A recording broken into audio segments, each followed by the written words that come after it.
Chers amis de Catoglade, dans ce 26e dimanche du temps ordinaire, je voudrais regarder l'Évangile sous l'angle de la mission. Vous savez peut-être que dans beaucoup de villes en France, en tout cas, il y a un congrès mission, plus d'une centaine de villes, en ce week-end, ce qui veut dire que c'est bien aussi, vous voyez, on commence une nouvelle année, de se dire, tiens, comment je vais rendre ma paroisse, ma communauté, là où je suis, missionnaire. Je donne deux clés qui sont très simples et qui découlent des textes. La première personne à évangéliser, c'est moi, et ça, c'est la première clé. Et la deuxième clé, c'est que être missionnaire, c'est permettre à quelqu'un de nous donner quelque chose. Alors, je reviens sur les deux clés de la mission. Vous avez remarqué que dans l'Évangile, les disciples sont préoccupés par les gens du dehors. Ils disent « Ah, tiens, il y a des personnes là qui expulsent des démons, mais qui ne sont pas de notre communauté. » Bon, alors il faut peut-être que, Seigneur, tu les en empêches. Et c'est intéressant, vous savez, dans l'histoire de l'Église, Dieu, parfois, aime passer par d'autres personnes, d'autres communautés, car nous sommes fermés à la grâce. Je pense au monde protestant avec, vous voyez, tout ce déploiement de la louange. Eh bien, je crois que le monde protestant nous a permis de retrouver une certaine joie, une certaine simplicité dans l'expression de la foi. Je pense aux anglicans avec Alpha. Alpha, ça a donné des centaines de catéchumènes en France, dans le monde catholique. Et Alpha, ce ne sont pas des catholiques.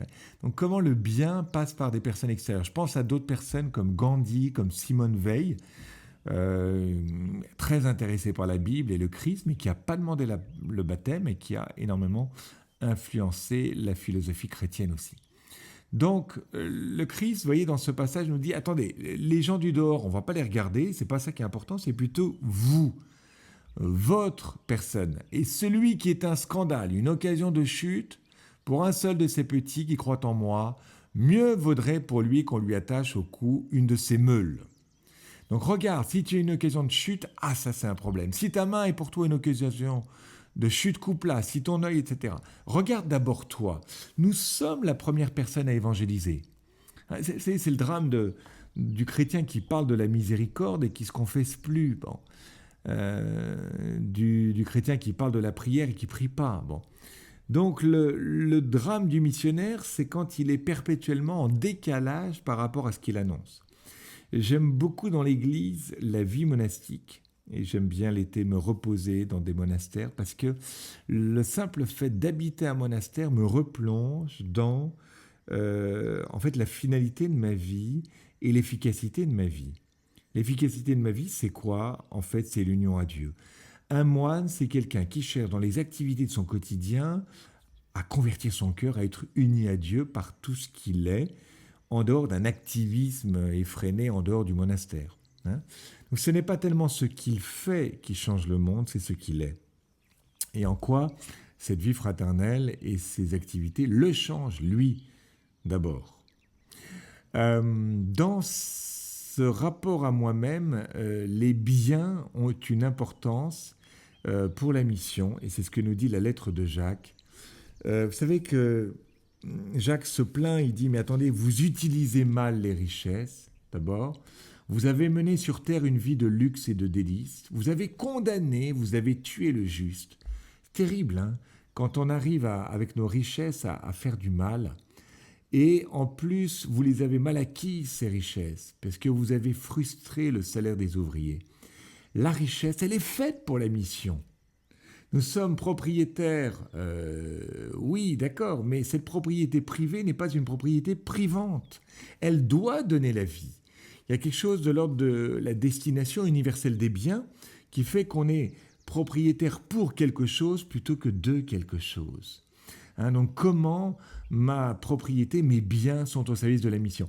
Le bel exemple dans l'Évangile, c'est Lazare et le riche, vous voyez. Ce riche qui n'a pas profité, entre guillemets, de Lazare, qui lui permettait de faire du bien pour lui-même, pour Lazare et pour la vie éternelle. Donc, comment nous allons nous occuper de nous cette année pour grandir et que nos biens, tout ce que nous vivons, tout ce que nous sommes, eh bien, servent à notre sanctification et servent à la mission. La deuxième chose, c'est être missionnaire, c'est pas simplement s'occuper de soi, c'est s'occuper de l'autre. En fait, comment? En permettant à l'autre de nous donner quelque chose. C'est mon deuxième point. Et je reprends l'évangile, hein. Et celui qui vous donnera un verre d'eau au nom de votre appartenance au Christ, Amen, je vous le dis, il ne perdra pas sa récompense. Il ne sera pas sans récompense. Donc comment je permets à quelqu'un de me donner un tout petit quelque chose, un verre d'eau, la plus petite chose possible? En fait, du fait que vous appartenez au Christ. Donc il faut que les gens repèrent que j'appartiens au Christ. Oui, la personne qui vous dit ah ben moi j'aide le curé du coin parce que le curé du coin il est vraiment sympa et puis il va voir, il visite les gens et tout ça, donc je l'aide. Ah, j'ai repeint son église. Alors je vais pas à la messe mais je l'aide. Ou j'aide telle famille parce que cette famille elle est dans le besoin, ils sont vraiment gentils. Alors j'ai bien vu, c'est des chrétiens mais ils n'ont pas beaucoup de sous, là on va les aider. Mais on va pas à la messe pour autant. Vous voyez, c'est pas très grave. Ce qui est pointé, c'est qu'en fait, tu permets à quelqu'un de te donner quelque chose. C'est exactement ce que fait Jésus avec la Samaritaine. Il lui dit, donne-moi à boire. Et donc, comment, c'est ma question, comment on donne à l'autre de nous donner quelque chose? Comment on visite les personnes, on prend du temps avec les personnes, elles sont tellement touchées qu'elles sont prêtes à nous donner un coup à boire, à nous donner un verre d'eau quand on passe chez elles. Mais parce qu'on passe chez elles et qu'on s'intéresse à elles. Je pense encore à une personne de l'Arche qui était obligée de conduire une personne avec un handicap pour la messe. Parce que, bon, habituellement, ce n'était pas elle qui le faisait, c'était quelqu'un d'autre. Et là, il y a deux personnes pour conduire cette personne. Et en conduisant cette personne, en faisant ce petit effort, en offrant ce service, eh bien, elle s'est convertie, elle a demandé le baptême. Donc c'est vraiment une question comment, dans l'évangélisation, on rend l'autre acteur. Pourquoi? Parce que l'homme est appelé à, comment dire, il est fait pour le don désintéressé de lui-même.